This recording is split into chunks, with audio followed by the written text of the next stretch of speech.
नमस्कार प्यारे साथियों, कैसे हैं आप लोग। उम्मीद करते हैं स्वस्थ होंगे और आपकी पढ़ाई अच्छी खासी चल रही होगी। वैसे भी एग्जाम का समय नज़दीक है, तो समय को सदुपयोग करेंगे आप। जो भी इम्पोर्टेंट टॉपिक है जो हमने हाईलाइट भी किया है, तो आप उसे कवर करते जाएं क्योंकि अब समय कम है ना। तो ऐसे में सारे सिलेबस आप कंप्लीट कर ही नहीं सकते। तो एक स्मार्ट स्टूडेंट की स्ट्रेटजी यही होती है कि लास्ट मोमेंट में जो भी प्रायोरिटी टॉपिक है उसको कवर कर ले। जहाँ जहाँ हम भूल रहे हैं फैक्ट्स को, उसको बार बार रिवाइज कर ले। तो ऐसे में कम समय में अच्छा और इफेक्टिव रिवीजन हो जाएगा। तो उम्मीद करते हैं आप इस नियम को फॉलो करते होंगे। अगर नहीं तो करना शुरू करें क्योंकि it is one of the well tested rule regulation in the education community और the student community. So the today's topic is fundamental rights. इसको हिंदी में हम मूल अधिकार कहते हैं। ठीक है, राइट्स का मतलब ही होता है अधिकार, और फंडामेंटल का मतलब मूलभूत, जो बेसिक है, मतलब ये तो होना ही चाहिए। वैसे भी आप थोड़ा सा समझिए कि हमारा संविधान है, लेकिन अगर फंडामेंटल राइट्स नहीं होते तो संविधान की महत्वता नहीं रहती, अहमियत नहीं रहती। क्योंकि भाई संविधान निर्मित होते हैं लोगों के अधिकार से, लोगों के पास अधिकार है ही नहीं, तो संविधान की क्या ही महत्व रह जाएगी। इसलिए fundamental rights is very very important in our constitution, इसलिए इसको काफी ज्यादा वैल्यू भी दिया गया है। और अगर इसका वायलेशन होता है, चाहे स्टेट करती है या फिर आ, या इंडिविजुअल्स करते हैं, तो फिर इसको इन्फोर्स भी करवाया जाता है। अनलाइक डीपीएसपी जो कि जस्टिसेबल नहीं था, अगर उसका वायलेशन होता डीपीएसपी के प्रोविजन का तो आप सुप्रीम कोर्ट दौड़ के नहीं जाते, या फिर अगर पहुंच भी जाते तो वहां पर आपको लौटा दिया जाता, साफ साफ कहा जाता कि भाई ये तो जस्टिसेबल है ही नहीं, इनके प्रोविजंस इंप्लीमेंट हो या ना हो, इसको हम प्रेशराइज नहीं कर सकते स्टेट को, अथॉरिटी को प्रोविजंस लागू करने के लिए। तो वैसे तो डीपीएसपी के बारे में हमने बढ़िया से अच्छे से चैप्टर पढ़ाया ही है। अगर आपने नहीं पढ़ा है तो आप वहां जाकर जरूर पढ़ें और सुने अच्छे से। कम समय में हमने कवर करवाने का प्रयास किया था। सो ये थोड़ा सा ओवरव्यू हमने दिया आपको। और आप हमें बताइए कि फंडामेंटल राइट्स आखिरकार इसका कंसेप्ट लिया कहाँ से गया है। और अब आप ये ना सोचे कि हम बताएंगे, एक्चुअली हमने आपको बता दिया है sources of the Indian constitution. तो अगर आपने वीडियो नहीं देखा है तो वहां पर जाके आप जरूर देखेंगे सोर्सेस ऑफ इंडियन कॉन्स्टिट्यूशन। ठीक है।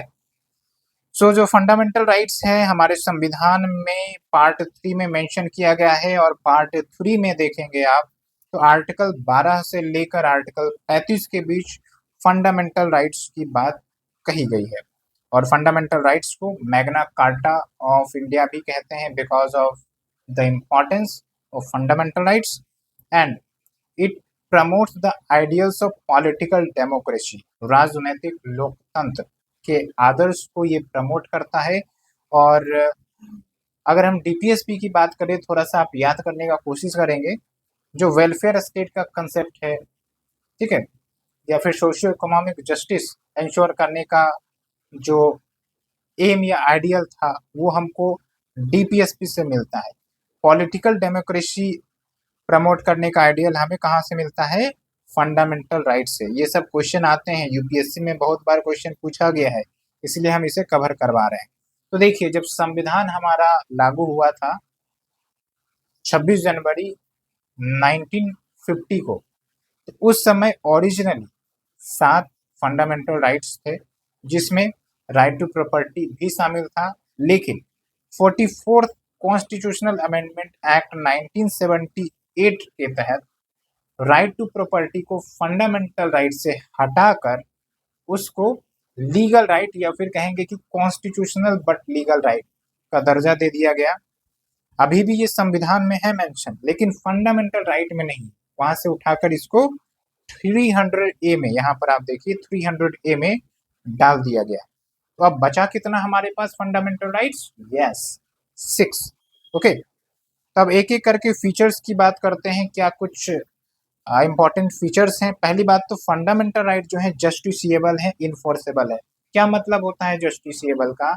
इसका सिंपल सा मतलब है कि अगर आपके फंडामेंटल राइट्स 6 के 6 फंडामेंटल राइट्स या डिराइव्ड फंडामेंटल राइट्स वायलेट करते हैं स्टेट के द्वारा, स्टेट में आपका गवर्नमेंट सेंटर का हो सकता है या फिर स्टेट का हो सकता है या फिर लोकल सेल्फ गवर्नमेंट ही क्यों ना हो, आपके फंडामेंटल राइट्स को वायलेट किया जाता है, तो फिर आप सुप्रीम कोर्ट में डायरेक्टली जा सकते हैं और फंडामेंटल राइट्स को रिस्टोर करवा सकते हैं।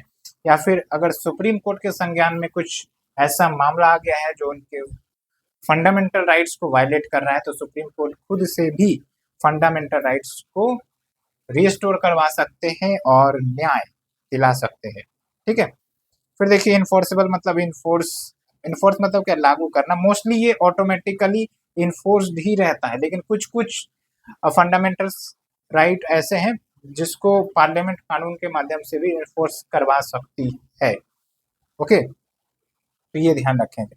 उसके बाद defended and guaranteed by the supreme court, I already told you, and it is not sacrosanct और परमानेंट, यानी कि ऐसा नहीं है कि फंडामेंटल राइट्स को सस्पेंड नहीं किया जा सकता है। कुछ कुछ सिचुएशन में सस्पेंड किया जा सकता है, जैसे इमरजेंसी के दौरान हमने डिस्कस किया कि फंडामेंटल राइट सस्पेंड हो सकते हैं सर्टेन ग्राउंड पर। साथ के साथ आपको ऐसा नहीं है कि कुछ भी करने की आज़ादी है फंडामेंटल राइट्स के अंतर्गत, नहीं, कुछ रेस्ट्रिक्शंस भी है। ठीक है, और वो रेस्ट्रिक्शन सब आने वाले फंडामेंटल राइट्स के एक एक सेक्शन में कवर करेंगे, तो आप उसकी चिंता ना करें। ओके, एंड ये ध्यान रखना है कि फंडामेंटल राइट्स को इन्फोर्स करने के लिए कोई कानून अगर लाया जाता है तो सिर्फ और सिर्फ पार्लियामेंट को ही अधिकार है इन्फोर्सिबिलिटी को लेकर कानून बनाने का। ये अच्छे से ध्यान रखना है। क्यों? क्योंकि फंडामेंटल राइट्स है, हर एक नागरिक के लिए है, तो भाई यूनिफॉर्मिटी होनी चाहिए ना ऑल ओवर इंडिया पर। ऐसा नहीं कि एक राज्य में कुछ अलग प्रोविजन चल रहा है, दूसरे राज्य में अलग चल रहा है, भाई जुडिशियरी भी कंफ्यूज हो जाएगा कि भाई कैसे इन्फोर्स करे। इसलिए यूनिफॉर्मिटी लाने के लिए जरूरी है कि पार्लियामेंट अगर किसी फंडामेंटल राइट्स को इन्फोर्स करवाने के लिए कानून लेकर आ रही है तो फिर वो पार्लियामेंट ही लेकर आएगी। ओके, अब हम एक एक करके आर्टिकल्स पर चलते हैं। तो शुरुआत करते हैं आर्टिकल 12 से। आर्टिकल 12 स्टेट को डिफाइन करता है, यानी कि जो फंडामेंटल राइट्स अगर वायलेट किए जाते हैं स्टेट के द्वारा तो फिर जुडिशरी एक्ट करेगा। लेकिन सबसे पहली बात तो ये स्टेट है कौन? भाई स्टेट जो है ना वो अथॉरिटी है, गवर्नमेंट। अब ये गवर्नमेंट नेशनल लेवल पर हो सकते हैं, स्टेट लेवल पर हो सकते हैं, लोकल लेवल पर हो सकते हैं, है ना। या फिर ये जो आपके गवर्नमेंट है नेशनल स्टेट वाले, ये डिवॉल्व कर सकते हैं किसी फंक्शंस को टू द प्राइवेट। तो वो जो प्राइवेट है लेकिन स्टेट के लिए ही काम कर रहा है, तो वो भी आपका स्टेट के अंतर्गत आ जाएगा और उस पर भी नियम लागू होगा। ओके, ये ध्यान रखना है।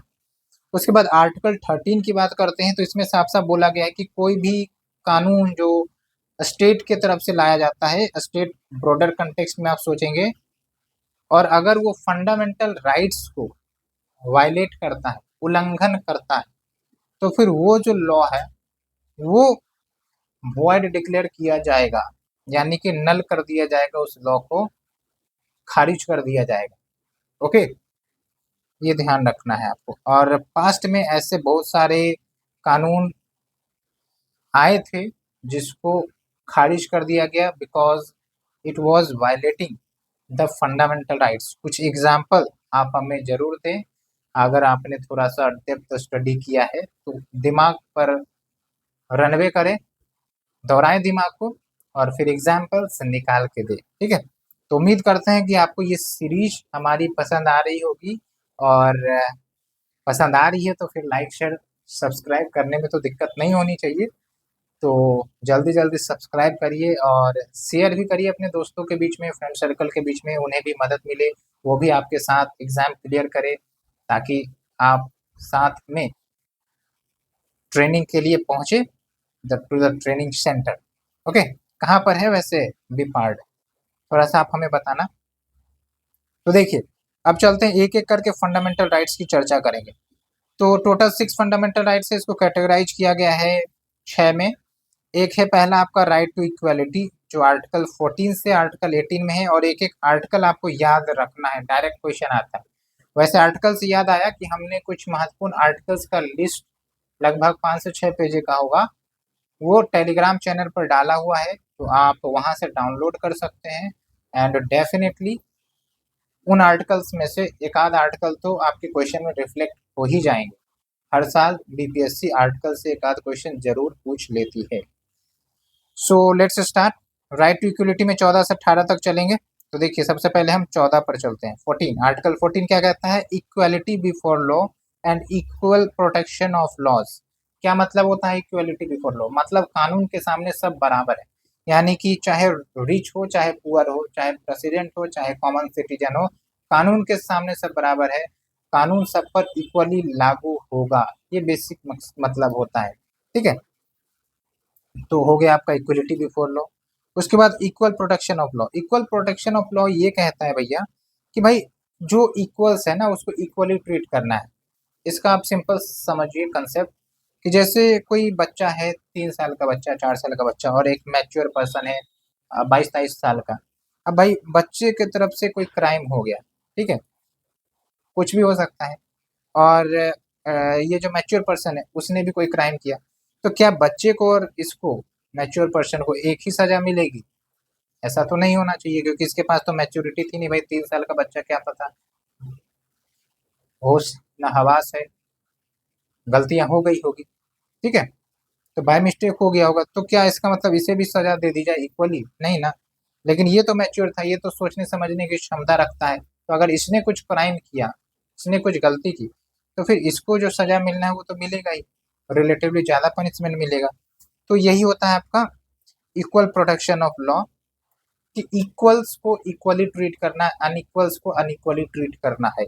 ओके, और आप हमें बताइए इक्वलिटी बिफोर लॉ कहाँ से लिया गया? वैसे तो ये यूके से लिया गया है इक्वलिटी बिफोर लॉ, और equal protection of law USA से लिया गया है। ये पॉइंट आप ध्यान रखेंगे। ओके, अब चलते हैं आर्टिकल 15 की तरफ। ये फैक्ट आपको अच्छे से याद रखना है। It states that there shall not be discrimination by the state on the ground of religion, race, caste, sex, place of birth. तो यहाँ कैसे याद रखेंगे? आर्टिकल 15 है, 15 में 5 दिख रहा है, तो ये 5 ग्राउंड पर स्टेट डिस्क्रिमिनेशन नहीं कर सकती। इसलिए आप देखेंगे कि इन ग्राउंड पर अगर डिस्क्रिमिनेशन, भेदभाव होता है, तो जुडिशरी तुरंत एक्ट करती है, रिएक्ट करती है।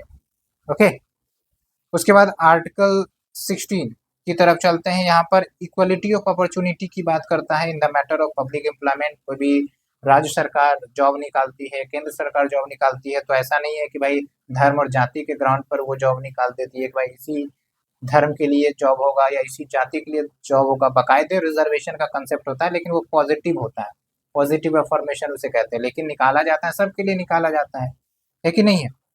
तो ये है आपका equality of opportunity in matters of public employment that are covered under article 16।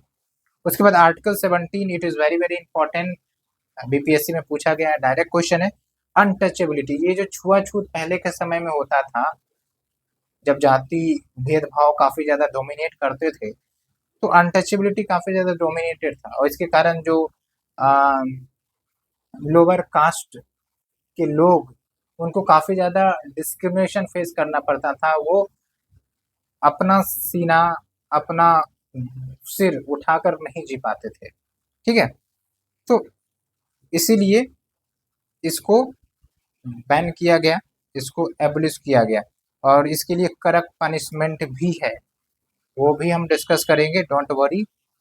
उसके बाद बात करते हैं आर्टिकल 18 की, that talks about abolition of titles, यानी कि जो टाइटल दिए जाते हैं, है ना, जैसे नाम के आगे टाइटल लगाया जाता है, नाम के पीछे भी टाइटल लगाया जा सकता है, तो टाइटल्स के एबोलिशन की बात करता है, क्योंकि ये जो है प्रिविलेज को रिफ्लेक्ट करता है। ऐसा लगेगा कि भाई कोई कितना महान और कितना मतलब पावरफुल आदमी आया हुआ है, ऐसा कुछ रिफ्लेक्शन होता है अगर कुछ भारी भरकम टाइटल लगाया जाता है, जैसे महाराजा, राजा, ये सब क्या है? टाइटल है, ठीक है। लेकिन ये ध्यान रखना है कि मिलिट्री एंड एकेडमिक टाइटल को छोड़कर, तभी तो आप देखते हैं डॉक्टर का टाइटल लगाया जा सकता है, ठीक है, उसके साथ साथ मिलिट्री का कोई टाइटल है, लेफ्टिनेंट का टाइटल है ना, तो मिलिट्री टाइटल, एकेडमिक टाइटल को छोड़कर बाकी जो टाइटल है उसके एबोलिशन की बात करता है। आर्टिकल ध्यानपूर्वक और अच्छे से याद रखना है, टॉक्स अबाउट आर्टिकल 18। उसके बाद चलते हैं the most important one, right to freedom. और राइट टू फ्रीडम मतलब आज़ादी का अधिकार। अब आज़ादी क्या है? बोलने की आज़ादी, सुनने की आज़ादी, गाने की आज़ादी, मतलब इनडायरेक्टली ये सब आपका इन फंडामेंटल राइट्स में कवर्ड है। ठीक है, कैसे है वो भी हम देखेंगे। लेकिन अगर राइट टू फ्रीडम नहीं रहता तो आप खुलकर बोल नहीं पाते, खुलकर क्रिटिसाइज नहीं कर पाते। ठीक है, पता चला आपने कुछ गवर्नमेंट के खिलाफ बोला, आपको जेल में बंद कर दिया जाएगा। तो पहले तो होते थे ना, अंग्रेजों के समय में ये चीजें होती थी, राजा महाराजाओं के समय में भी ये चीजें होती थी, क्योंकि वो कोई अधिकार नहीं था, कोई इन्फोर्स करने वाली जुडिशरी नहीं थी। लेकिन अब तो चलो सिस्टम बना हुआ है, संविधान है, संविधान के अंतर्गत सब नियम कानून बंधे हुए हैं, अथॉरिटी बंधा हुआ है, इसलिए आपका राइट टू फ्रीडम एग्जिस्ट भी कर रहा है। ओके, तो इसके अंतर्गत 6 राइट्स आ जाते हैं regarding freedom of speech and expression, बोलने और एक्सप्रेस करने की आज़ादी, असेंबल मतलब गैदर, इकट्ठा होने की आज़ादी, एसोसिएशन मतलब ग्रुप बनाने की आज़ादी। तो आप देखेंगे कि भाई पॉलिटिकल पार्टी सब जो बनते हैं या फिर कोऑपरेटिव सब बनते हैं, ये सब क्या है? एसोसिएशन सबके ही अंतर्गत आ जाते हैं। फिर फ्रीडम ऑफ मूवमेंट, एक जगह से दूसरे जगह मूव करने की आज़ादी, तो रेसिडेंस अब मूव किए तो कहीं रहने की आज़ादी। ठीक है, ऐसा नहीं है कि भाई हम इस राज्य से हैं तो दूसरे राज्य जाकर नहीं रह सकते। अगर आप दूसरे राज्य में रह रहे हैं, दूसरे सिटी में रह रहे हैं, तो it is all because right to freedom जो आपको दी गई है। उसके बाद अगर आप कहीं रह रहे हैं तो जॉब भी कर सकते हैं, तो जॉब करने की भी आज़ादी दी गई है। Profession, right to profession. Okay, article 19 अच्छे से ध्यान रखिएगा। उसके बाद देखिए जो आर्टिकल 20 है, protection in respect of conviction of offences. Let say कि आप, मतलब आप नहीं बोलेंगे, कोई व्यक्ति है, ठीक है, उसने क्राइम किया और वो क्राइम साबित हो गया कि भाई हाँ उसने खून किया है, तो कन्विक्ट हो गया, लेकिन तब भी उस कन्विक्टेड पर्सन को प्रोटेक्शन दिया जाएगा। क्या प्रोटेक्शन दिया जाएगा? देखिए, एक है आपका no ex post facto law. मतलब इसका मतलब ये होता है कि भाई अगर कोई व्यक्ति है जो आज कुछ घटना किया, कुछ एक्टिविटी किया, लेकिन जिस दिन उसने किया उस दिन तक वो क्राइम के लिस्ट में नहीं आता था। ठीक है, तो अब क्या हुआ कि गवर्नमेंट ने एक लॉ बना दिया आगे के डेट में। लेट से मई में इसने कुछ गतिविधि की होगी, लेकिन जुलाई में गवर्नमेंट ने कानून बना दिया और बोला कि भाई ये गतिविधि जो है ये जुर्म है, अपराध है। ठीक है, इतना क्लियर हुआ। अब देखिए, अब गवर्नमेंट के पास ये वैसे पावर होती है कि इसको बैक डेट से लॉ को इम्प्लीमेंट करवा सकती है। तो ऐसे में गवर्नमेंट रेट्रोस्पेक्टिवली लेट से बोल देती है कि भाई ये जो कानून है वो 1 मई से लागू इफेक्टिव रहेंगे। इसका मतलब ये हुआ कि 1 मई के बाद से जितने भी इवेंट किए होंगे जो इस क्राइम के अंतर्गत आते हैं, तो उनको अरेस्ट किया जा सकता है, इनको सजा दी जा सकती है। तो ये तो हो गया आपका रेट्रोस्पेक्टिव। तो वही बोला जा रहा है कि जिस समय वो घटना घटी होगी और अगर वो क्राइम नहीं था तो फिर व्यक्ति को सजा नहीं दिया जा सकता। और ये क्रिमिनल केस में लागू होता है। बाकी इकोनॉमिक केसेस, कोई टैक्स फ्रॉड करता है तो वहां पर हम रेट्रोस्पेक्टिवली यानी कि बैक डेट, पीछे के डेट से उस कानून को इम्प्लीमेंट करवा देते हैं। ठीक है, तो ये होता है no ex post facto law. ठीक है, फिर है no double jeopardy. No double jeopardy मतलब ये हुआ कि एक ही क्राइम के 2 बार 3 बार सजा ना मिल जाए। पता चला हाई कोर्ट ने सजा दे दिया 2 साल का, फिर बेचारा सुप्रीम कोर्ट के पास गया और सुप्रीम कोर्ट ने भी फिर से 2 साल का सजा दे दिया वही केस में। तो ये तो हो गया डबल जियो पार्टी ना। तो नो डबल जियो पार्टी मतलब भाई एक ही घटना के 2 बार सजा नहीं दिए जा सकते। तीसरी है no self incrimination. Self incrimination का मतलब ये होता है कि भाई जबरदस्ती उनसे कबूल करवाया जाए कि भाई तुमने ही क्राइम किया, तुमने ही कांड किया। तो ये पूरा पूरी अधिकार होता है एक्यूज्ड के ऊपर कि वो अपने एक्टिविटीज को कबूले या ना कबूले, जबरदस्ती नहीं किया जा सकता। ठीक है, तो नो सेल्फ इंक्रिमिनेशन। तो उम्मीद करते हैं कि आपको ये तीनों पॉइंट अच्छे से समझ में आ गए होंगे। ओके, और फिर देखिए, ये तो मैंने वैसे बताया ही है, right to form cooperative societies, political parties या कंपनीज, ये सब आपका फ्रीडम ऑफ एसोसिएशन के अंतर्गत आता है, क्योंकि फ्रीडम ऑफ एसोसिएशन में क्या होता है, ग्रुप्स बनाने की बातें निकल कर आती है। तो इतना क्लियर हुआ आपको।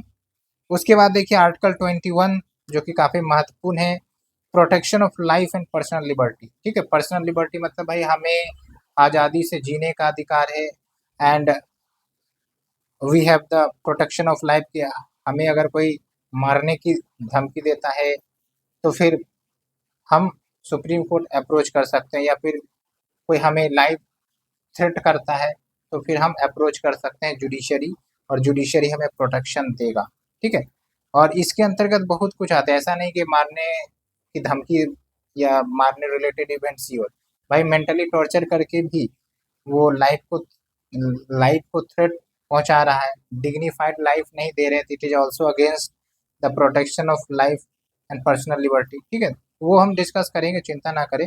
फिर देखिए आर्टिकल 21A जो कि आपका अमेंड करके ऐड किया गया, ये है आपका राइट टू एलिमेंट्री एजुकेशन, यानी कि शिक्षा का अधिकार। यहाँ पर एलिमेंट्री तो नहीं होगा, एक्चुअली क्या था ना कि शुरुआत में, हाँ मतलब एलिमेंट्री यहाँ पर आप मानिए ये 6 से 14 ईयर्स ऑफ एज। ठीक है, 6 से 14 ईयर्स ऑफ एज के बच्चे के लिए फ्री एंड कंपलसरी एजुकेशन की बात करता है। और ये 86 कॉन्स्टिट्यूशनल अमेंडमेंट एक्ट 2002 के माध्यम से इंसर्ट किया गया था, ओरिजिनली नहीं था। ओरिजिनली तो ये आपका डीपीएसपी में मेंशन था, लेकिन डीपीएसपी से उठाकर इसको फंडामेंटल राइट्स में डाला गया। ओके, आर्टिकल 21A, ये ध्यान रखेंगे। बाकी है आपका article 22 protection against arrest and detention in certain cases, कि भाई किसी व्यक्ति को लेट से अरेस्ट कर लिया गया किसी केस में, हो सकता है वो दोषी ना साबित हुआ हो, लेकिन फिर भी अरेस्ट कर लिए जाते हैं ना शक के भी नाम पर। तो अरेस्ट कर लिया, उसको डिटेन करके रखा हुआ है, पकड़ के रखा हुआ है, तो गवर्नमेंट इसका फायदा उठा सकता है। अगर गवर्नमेंट के खिलाफ कोई क्रिटिसिज्म कर रहा है, पता चला उन्होंने अरेस्ट करवा दिया, डिटेन करवा दिया, तो भाई कुछ तो सुरक्षा हो।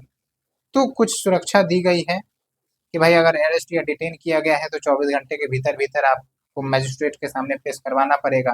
ठीक है, और भी है पुनिटिव डिटेंशन और प्रिवेंटिव डिटेंशन का भी नॉर्म्स होता है, तो उतने डिटेल में जाने की ज़रूरत नहीं है, इसलिए हमने यहाँ पर नोट डाउन नहीं किया है आपके लिए। थोड़ा ध्यान ये रखेंगे कि जो डिटेंशन होते हैं, जो बंदी बनाए जाते हैं लोगों को बाय द अथॉरिटी, दो प्रकार के हो सकते हैं, प्यूनिटिव और प्रिवेंटिव।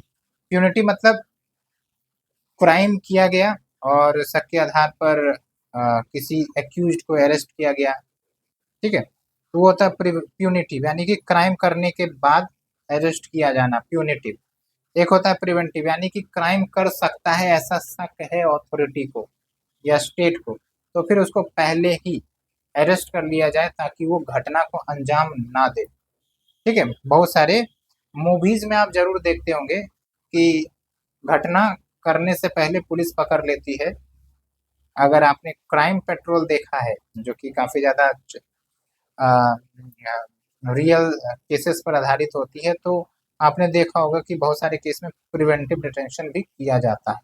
ओके, तो इतना कवर हो गया। अब चलते हैं हम अपने नेक्स्ट आर्टिकल की तरफ, राइट अगेंस्ट एक्सप्लॉयटेशन, जो कि आर्टिकल 23 से 24, दो आर्टिकल इसमें आते हैं, और इसको अच्छे से याद रखेंगे दोनों आर्टिकल, और क्लियरली याद रखेंगे क्योंकि कंफ्यूज ना हो जाए आर्टिकल 23 और 24 के बीच में।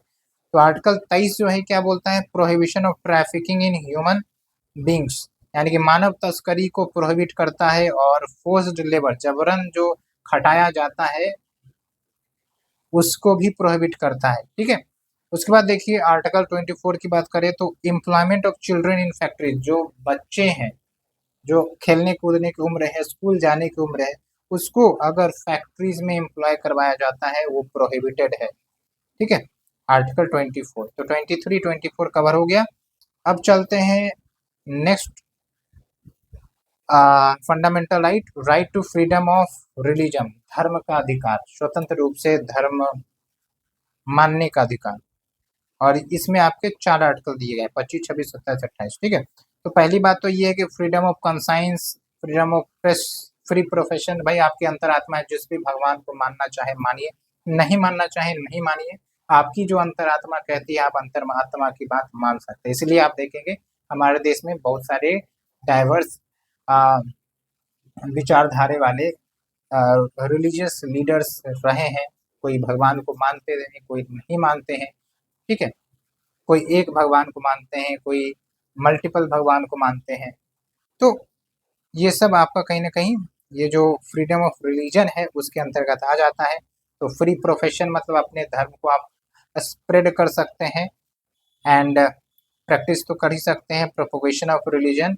बट फोर्स्ड ये जो होता है ना, फोर्स्ड कन्वर्जन, तो forced conversion is not a fundamental right, कि जबरन कन्वर्ट किया जा रहा है एक रिलीजन से दूसरे रिलीजन में, it is not a fundamental right, है ना, इट्स ए क्राइम। उसके बाद देखिए जो आपके आर्टिकल 25 है, इसमें रिलीजियस प्रैक्टिसेस भी कवर हो जाती है। ठीक है, रिचुअल सब होते हैं, आप देखेंगे कि किसी किसी धर्म में अलग अलग रिचुअल्स होता है, तो वो सब भी इसके अंतर्गत आ जाता है। फिर आर्टिकल 26 की बात करें तो freedom to manage religious affairs, और ये कलेक्टिव फ्रीडम की बात करता है पार्टिकुलर कम्युनिटी। उसके बाद देखिए आर्टिकल 27 की बात करें तो फिर इसमें ये बोला जाता है कि किसी भी रिलीजन को प्रमोट करने के लिए, फैलाने के लिए टैक्सेस नहीं देना होगा, है ना। Freedom from payment of taxes for promoting any religion, ऐसा नहीं कि भाई स्टेट एक रिलीजन को प्रमोट कर रहा है, उससे टैक्स मांग रहा है, टैक्स वसूली कर रहा है। एक समय आपको पता होगा ना कि जजिया टैक्स लगता था, तो ये कुछ सिमिलर कंसेप्ट है। जजिया सबको एबोलिश, जजिया सबका कंसेप्ट ना आ जाए इसीलिए। उसके बाद देखिए फिर है आपका article 28, freedom from attending religious instruction, यानी कि धार्मिक संस्थान को अटेंड करना है नहीं करना है उसकी आज़ादी दी जाती है। ठीक है, and worship in certain educational institution, जो कि हम देखेंगे आर्टिकल 28, आर्टिकल 29, इन सबको हम डिटेल से देखेंगे। ओके, उसके बाद बात करते हैं कल्चरल एंड एजुकेशनल राइट, जो कि आपका आर्टिकल 29 और 30 के अंतर्गत कवर है। 2 है। पहली बात तो ये है कि तो माइनॉरिटीज है, इसमें आपका लिंग्विस्टिक माइनॉरिटीज हो सकते हैं, रिलीजियस माइनॉरिटी हो सकते हैं, तो उनकी अगर डिस्टिंक्ट लैंग्वेज है, स्क्रिप्ट है, कल्चर है, तो उसको प्रोटेक्ट करने का भी फंडामेंटल राइट दिया गया है आर्टिकल 29 में। उसके बाद क्या है आर्टिकल 30 में, जो माइनॉरिटीज हैं वो एजुकेशनल इंस्टीट्यूशन इस्टेब्लिश कर सकते हैं और उसको एडमिनिस्टर या गवर्न भी कर सकते हैं। ये भी आज़ादी दी गई है कल्चरल एंड एजुकेशनल राइट्स में। फिर देखिए राइट टू कॉन्स्टिट्यूशनल रेमेडीज, ये काफ़ी इंपॉर्टेंट राइट है। इसमें क्या होता है कि भाई इतने जो फंडामेंटल राइट गिन चुनकर हमने पढ़े हैं ना, अगर इसमें से किसी भी फंडामेंटल राइट्स का वायलेशन होता है तो आप डायरेक्टली अंडर आर्टिकल 32 के तहत सुप्रीम कोर्ट में जाएंगे और सुप्रीम कोर्ट आपके अधिकार को इन्फोर्स करवाएगा। कैसे? रिट इश्यू करके। रिट, ओके, रिट मतलब एक मैसेज आप कह लीजिए, ऑर्डर कह लीजिए, जो सुप्रीम कोर्ट जारी करेगा, और वो रिट हो सकता है हैबेस कॉर्पस का, मैंडेमस का, प्रोहिबिशन का, सर्सोररी का, क्यू वारंटो का। और ये पांचों रिट हम एक एक करके देखेंगे, सो डोंट वरी। ओके, तो रिट के बारे में तो हमें देखना ही है, लेकिन अब थोड़ा सा एक एक आर्टिकल को थोड़ा डिटेल में चर्चा कर लेते हैं जहाँ से क्वेश्चन बनने की संभावना है। तो पहली बात तो ये कि जो आर्टिकल 19 में फंडामेंटल राइट्स की बात की गई है, राइट टू फ्रीडम की। ठीक है, तो कुछ फंडामेंटल राइट जो सुप्रीम कोर्ट के ऑर्डर से निकल कर आए हैं वो भी आर्टिकल 19 में कवर है, ये आपको ध्यान रखना है। एक तो है राइट टू इंफॉर्मेशन, ये आपका आर्टिकल 19 में आता है, सूचना का अधिकार, ये ध्यान रखेंगे। फिर देखेंगे फ्रीडम ऑफ प्रेस, ये भी आर्टिकल 19 में आता है। राइट अगेंस्ट बंद, उसके बाद फ्रीडम ऑफ साइलेंस, चुप रहने का अधिकार, ये भी आपका 19 में ही आता है। फिर राइट ऑफ डेमोन्स्ट्रेशन, विरोध करने का अधिकार।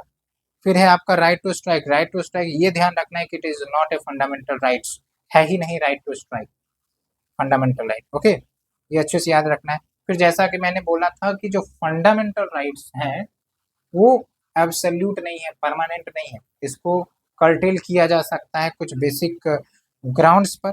लाइक अगर वो जो कोई व्यक्ति ने कुछ बोल दिया, कुछ कह दिया, कुछ एक्सप्रेस कर दिया which is against the sovereignty and integrity, Bharat की एकता और अखंडता। ओके, सोवरेनिटी का होता है हिंदी स्वामित्वता, ऐसे कुछ होता है, ठीक है। तो भारत की सोवरेनिटी और इंटीग्रिटी पर खतरा है तब रेस्ट्रिक्शन लगाया जा सकता है।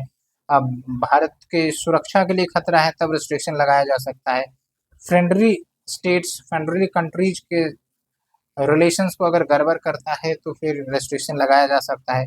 पब्लिक ऑर्डर, डिसेंसी और मॉरलिटी के ग्राउंड पर भी लगाया जा सकता है। कंटेम्प्ट ऑफ कोर्ट के ग्राउंड पर भी लगाया जा सकता है कि भाई अगर कोई भी बात एक्सप्रेशन कोर्ट का अवहेलना करता है तब भी रेस्ट्रिक्शन लगाया जा सकता है। डिफेमेशन मतलब अवहेलना होता है ना, किसी व्यक्ति का अपमान कर दिया, पता चला बोलने का तो अधिकार है लेकिन कुछ भी बोल दे रहे हैं, गाली दे दे रहे हैं, कुछ भी दे दे रहे हैं किसी व्यक्ति को, तो अवहेलना हुआ, तो ये भी आपका आ जाएगा। तो देखिए इंसाइटमेंट टू एन ऑफेंस। उसके बाद देखिए आर्टिकल 21 जो मैंने आपको बोला था कि right to life and personal liberty, तो इसके अंतर्गत भी काफ़ी ज़्यादा डिराइव्ड फंडामेंटल राइट है and it needs to be remembered. Directly आपको पूछ देगा कि भाई right to have decent environment comes under which fundamental right, right to freedom, right to life and personal liberty, right to religion, ऐसे करके पूछ देगा। तो फिर कन्फ्यूज नहीं होना है, याद करके जाना है, ठीक है। तो right to live with human dignity, it is very very important. ये भी फंडामेंटल राइट आर्टिकल 21 के अंतर्गत आता है। Right to have decent environment, स्वच्छ इन्वायरमेंट हो, ये भी आपका फंडामेंटल राइट्स है, लेकिन वायलेट हो जाती है पॉल्यूशन के ग्राउंड पर, आप दिल्ली सब में भी देखते हैं, ठीक है। Right to livelihood. उसके बाद देखिए प्राइवेसी, राइट टू प्राइवेसी, ये पुट्टास्वामी जजमेंट केस जो 2018 में आया था, जिसमें जो प्राइवेसी है ना, उसको फंडामेंटल राइट घोषित किया गया था। फिर राइट अगेंस्ट हैंडकपिंग, हथकड़ी, जैसे किसी को पकड़ लिया, पता चला कि हथकड़ी बांध के लेके जा रहे हैं, तो ये भी कहीं ना कहीं आर्टिकल 21 के खिलाफ है, इसलिए राइट अगेंस्ट हैंडकपिंग ये हो गया। अब आते हैं नेक्स्ट आर्टिकल, आर्टिकल 28 की तरफ। तो यहाँ पर देखिए क्या बोला जा रहा है कि भाई कोई भी रिलीजियस इंस्ट्रक्शन, रिलीजियस मतलब धार्मिक इंस्ट्रक्शन, चाहे इन्फॉर्मेशन हो, नॉलेज हो, वो नहीं दिए जाएंगे in any educational institution which is Holi made maintained by the state funds. यानी कि लेट्स से स्टेट गवर्नमेंट के स्कूल है, स्टेट गवर्नमेंट के हॉस्पिटल है, सेंट्रल गवर्नमेंट के स्कूल है, हॉस्पिटल है, पता चला वहाँ पर धार्मिक इंस्ट्रक्शन दिए जा रहे हैं, तो भाई ये तो सेकुलरिज्म के वैसे भी खिलाफ हो जाता, ठीक है। तो आर्टिकल 28 वही बोला जाता है कि कोई भी रिलीजियस इंस्ट्रक्शन नहीं दिए जाएंगे किसी भी एजुकेशनल इंस्टीट्यूशन में जहाँ पर स्टेट जो है अपना पैसा लगा रहा है, फंड दे रहा है, ठीक है। स्कूल हो सकते हैं, कॉलेजेस हो सकते हैं, हॉस्पिटल्स हो सकते हैं, कुछ भी। और एक इम्पोर्टेंट बात यह है कि आर्टिकल 28 4 प्रकार के इंस्टीट्यूशन डिमार्केट करती है। पहली बात तो ये है कि भाई वो इंस्टीट्यूशन जो पूरा पूरी स्टेट की तरफ से फंडेड है, स्टेट ही पैसा देती है, ठीक है।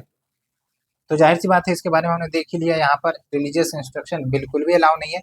दूसरा है कि स्टेट जो है उस इंस्टीट्यूशन को एडमिनिस्टर कर रही है ना, लेकिन वो इंस्टीट्यूशन इस्टेब्लिश किया गया है इंडोमेंट या ट्रस्ट। ट्रस्ट का मतलब वही होता है कि भाई किसी ने दिया है, एनजीओ सब भी हो सकता है, ठीक है, इंडोमेंट और ट्रस्ट। तो यहाँ पर बेसिकली रिलीजियस इंस्ट्रक्शन अलाउड है और कंपलसरी भी किया जा सकता है। जैसे आप देखते होंगे कहीं कहीं क्रिश्चियन स्कूल आता है, कहीं कहीं आपके मुस्लिम माइनॉरिटी स्कूल्स आते हैं, वो सब भी इसके अंतर्गत होते हैं। फिर देखिए नेक्स्ट टाइप है institution recognised by the state and फिर अगला है receiving aid from the state. Aid का मतलब वो थोड़ा बहुत पैसा वैसा दिया जाता है, गवर्नमेंट की तरफ से मदद की जाती है। तो इन दोनों केस में वॉलेंटरी, एक केस में कंपलसरी और एक केस में बिल्कुल नहीं। तो 4 प्रकार का इंस्टीट्यूशन हो सकता है, आपको अच्छे से क्लियर हो गया होगा। अब चलते हैं आर्टिकल 29 और 30। अगर आप यहाँ तक आ गए हैं यानी कि आपको सुनने में आनंद लग रहा है और चीज़ें समझ में आ रही है, तभी तो आप यहाँ तक अप्रोच किए हैं, तो जल्दी से लाइक करिए, शेयर करिए और किसी भी प्रकार का डाउट हो, समस्या हो, आप पूछ सकते हैं, कोई दिक्कत की बात नहीं है। और आने वाले समय में हमारी कोशिश है कि जो लूसेंट का साइंस है उसका भी मैराथन करवा दिया जाए, फिजिक्स का, केमिस्ट्री का और बायोलॉजी का अलग अलग करके। तो आप हमें बताइए कि क्या आपकी ओपिनियन है, क्या आपकी राय है। We are here for your help. So now अब ज़्यादा नहीं बचा है, थोड़ा सा ही बचा है। तो एक तो है कि आर्टिकल 29-30 ये आपका कल्चरल एंड एजुकेशनल राइट्स की बात करता है, हमने देखा है। तो इसमें क्या है कि जो माइनॉरिटीज उसके इंटरेस्ट के प्रोटेक्शन की बात करते हैं। और 29 में क्या बोला गया है, any section of citizen, section of citizen कोई भी हो सकते हैं, किसी भी धर्म को हो सकते हैं, कोई फर्क नहीं पड़ेगा। Any section of citizen residing in any part of India, चाहे मिजोरम में हो रहे हो, चाहे कर्नाटका में रह रहे हो, एनी पार्ट ऑफ इंडिया। और वो ग्रुप के पास डिस्टिंक्ट लैंग्वेज है, अपना अपना अलग का लैंग्वेज है, स्क्रिप्ट है, अपना खुद का कल्चर है। तो वो अपने कल्चर लैंग्वेज को प्रोटेक्ट करने की पूरा पूरी अधिकार रखता है। और ये अधिकार आर्टिकल 29 संविधान का देता है। ठीक है। और ये जो चाहे रिलीजियस माइनॉरिटी हो, लिंग्विस्टिक माइनॉरिटी हो, दोनों पर लागू होता है। ठीक है। फिर आर्टिकल 30 की बात करते हैं तो ये भी कुछ अधिकार देता है माइनॉरिटीज को। और यहाँ पर भी देखिए रिलीजियस माइनॉरिटीज और लिंग्विस्टिक माइनॉरिटी, ये यहाँ पर जो है सिर्फ रिलीजियस और लिंग्विस्टिक माइनॉरिटी पर ही लागू होता है। बाकी जो 29 वाला जो आर्टिकल है वो any section of citizen group पर लागू हो सकता है। ओके, ये ध्यान रखना है। अब क्या अधिकार देता है आर्टिकल 30 के अंतर्गत, तो बेसिकली जो आपके रिलीजियस या लिंग्विस्टिक माइनॉरिटी वो चाहे तो अपना एजुकेशनल इंस्टीट्यूशन अपने धर्म को प्रमोट करने के लिए वो इस्टेब्लिश कर सकते हैं और खुद एडमिनिस्टर कर सकते हैं। बट खास बात यह है कि जो माइनॉरिटी शब्द है संविधान में से मेंशन तो किया गया है, डिफाइन नहीं किया गया है। ओके। और 3 प्रकार के माइनॉरिटी एजुकेशन इंस्टीट्यूशंस हो सकते हैं। एक तो ये है कि जो संस्थान स्टेट से रिकॉग्निशन और एड लेना चाहते हैं या लेते हैं। दूसरा है कि सिर्फ रिकॉग्निशन लेते हैं, एड नहीं, एड मतलब मॉनेटरी बेनिफिट्स। ओके। तीसरा है ना तो रिकॉग्निशन ना तो एड, ना पैसा ना रिकॉग्निशन। तो आप देखेंगे कि जो तीसरा वाला है वहाँ पर वो जो आपके माइनॉरिटी है वो अपने अफेयर्स को खुद मेंटेन करेगा और बाकी जो 2 है वहाँ पर स्टेट रेगुलेट करता है। तो ये पूरा आपका 29 और 30 याद हो गया होगा, उम्मीद करते हैं। हमने थोड़ा सा डिटेल से आपको एक्सप्लोर किया, एक्सप्लेन किया। ओके। उसके बाद है आपका आर्टिकल 32, ये कॉन्स्टिट्यूशनल रेमेडी। भाई जितने भी फंडामेंटल राइट्स हैं, ठीक है, अगर वो इन्फोर्स नहीं होंगे, वो जस्टिसेबल नहीं होंगे तो फिर कैसे काम चलेगा। उसके लिए जुडिशरी तो चाहिए। तो हमारे पास सुप्रीम कोर्ट है, हाई कोर्ट है। आर्टिकल 32 के तहत तो चलो सुप्रीम कोर्ट को पावर दी गई है और फंडामेंटल राइट्स को इन्फोर्स करवाने के लिए। और ये जो आर्टिकल 32 है it is also known as very soul of the constitution. ठीक है। एंड आर्टिकल 32 के तहत सुप्रीम कोर्ट को रिट इश्यू करने का, ऑर्डर इश्यू करने का पावर दिया गया है 32 के तहत सुप्रीम कोर्ट को और आर्टिकल 224 के तहत हाई कोर्ट को। तो ये ध्यान रखेंगे। और पार्लियामेंट चाहे तो किसी दूसरे कोर्ट को, सुप्रीम कोर्ट को, हाई कोर्ट को तो मिला हुआ है, इसके अलावा अभी फिलहाल किसी को रिट इश्यू करने का पावर नहीं मिला है। लेकिन पार्लियामेंट भविष्य में चाहे तो किसी दूसरे कोर्ट को, चाहे ट्रिब्यूनल ही क्यों ना हो, उसको पावर दे सकता है रिट इश्यू करने का, डायरेक्शन इश्यू करने का, ऑर्डर इश्यू करने का। ऑल टाइप जो 4 हम जो हम रिट्स अभी देखने वाले हैं, आप चिंता ना करें, रिट्स हम देखेंगे। उसके बाद देखिए जो सुप्रीम कोर्ट आर्टिकल 32 के तहत फंडामेंटल राइट्स के लिए ही रिट इश्यू कर सकता है। कोई अन्य लीगल राइट वायलेट हो रहा है या कोई दूसरा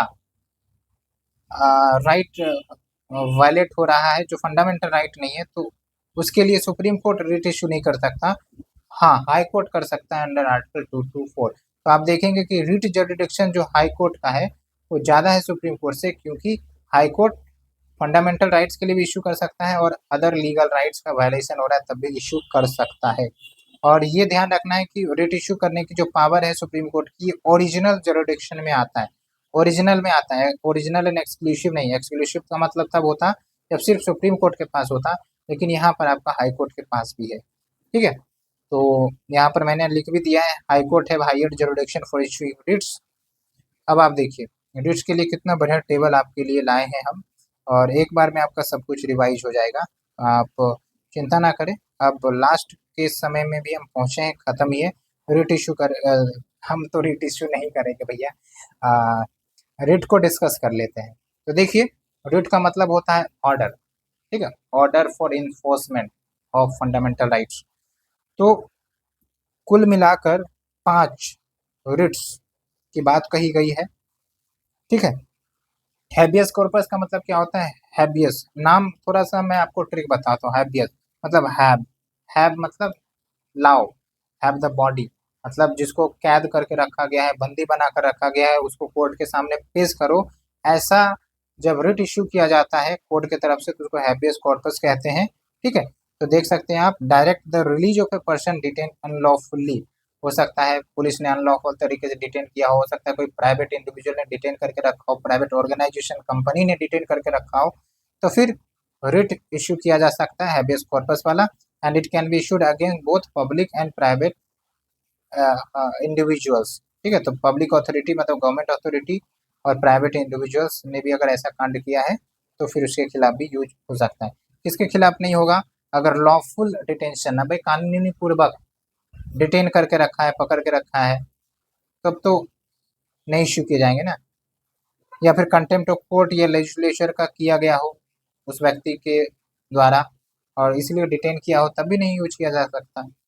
उसके बाद detention outside the court jurisdiction, तब भी।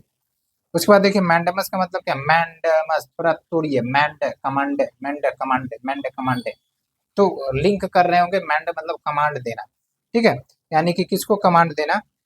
पब्लिक अथॉरिटी को, गवर्नमेंट अथॉरिटी को कि भाई साहब बैठे बैठे क्या करना है कुछ काम कर ले काम, वरना ना मिलेगा पैसा आपको, है ना। तो ये होता है mandamus, direct a public authority to do its duty. बहुत बार आप देखते हैं ना कि अ, जो अथॉरिटी है, गवर्नमेंट है, पता चला कि अप्रूवल ही नहीं दे रही है, प्रोजेक्ट के लिए परमिशन ही नहीं दे रही है, तो वहाँ पर जुडिशरी एक्ट कर जाता है कि भाई बैठे बैठे क्या हो, चलो काम करो, है ना। फिर किसके खिलाफ इश्यू हो सकता है? तो public body, corporations, inferior court, tribunal, government, ठीक है। तो ये बात है। उसके बाद देखिए किसके खिलाफ नहीं इश्यू होगा? प्राइवेट इंडिविजुअल, भाई हम काम करें या ना करें, ये तो इंडिविजुअल राइट्स है ना, तो इसीलिए मैंडेमस प्राइवेट इंडिविजुअल के लिए नहीं यूज होता है। डिस्क्रिशनरी ड्यूटी है, मतलब कंपलसरी ड्यूटी नहीं है, डिस्क्रिशनरी मतलब करो या ना करो, वॉलंटरी वाली बात है, तब भी नहीं। कॉन्ट्रेक्चुअल ऑब्लिगेशन, कोई कॉन्ट्रैक्ट को फुलफिल करने की बात है, तब भी नहीं इशू की जा सकती, ये याद रखना है आपको। फिर प्रेसिडेंट और गवर्नर के खिलाफ नहीं इशू किया जा सकता। फिर आप देखिए CJI, chief justice of high court, इस इनके खिलाफ भी नहीं यूज किया जा सकता। फिर क्यू वारंटो, नाम से सुनिए आप, क्यू वारंटो मतलब ये पूछ रहा है कि क्यों यहाँ हो। तो जो सुप्रीम कोर्ट है या हाई कोर्ट है, ये रिट इश्यू इसलिए करता है कि पूछा जाता है कि भाई आप पब्लिक जॉब लेके बैठे हो, लेकिन किस ग्राउंड पर? ये तब आता है जब अपॉइंटमेंट में कहीं ना कहीं करप्शन का महक देखने को मिलता है, तो इसलिए क्यू वारंटो लिया जाता है। Direct a person to vacate an office assumed wrongfully, गलत तरीके से ऑफिस होल्ड किया है तब, जैसे आपने देखा होगा ना पूजा खेड़कर जिनको डिसमिस किया गया है ना। फिर आप देखिए किसके खिलाफ इशू किया जा सकता है? ओनली अगेंस्ट जुडिशियल या क्वासी जुडिशियल अथॉरिटीज। उसके बाद देखिए can not be issued against administrative, legislative and private bodies and individuals, ये तो बात लॉजिक है। फिर प्रोहिबिशन का मतलब क्या होता है? प्रोहिबिशन मतलब भाई कोई केस लोअर कोर्ट में सुनवाई होने वाली है या फिर हाई कोर्ट में सुनवाई होने वाली है, तो लेट से कि सुप्रीम कोर्ट साफ साफ बोल दे कि भाई नहीं, तुम्हारे यहाँ नहीं सुना जाएगा कोर्ट केस, हम सुनेंगे।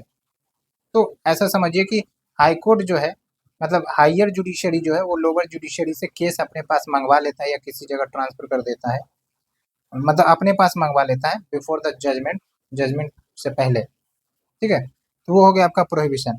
Prohibiting the lower court from proceeding on A case, अगर ऐसा लगता है हायर जुडिशरी को कि भाई जुरिडिक्शन एक्सीड कर रहा है ये लोअर कोर्ट, तो किसके खिलाफ इशू किया जा सकता है? Judicial, quasi judicial body, administrative authorities के खिलाफ यूज किया जा सकता है। Legislative and private bodies and private individuals के खिलाफ नहीं किया जा सकता है।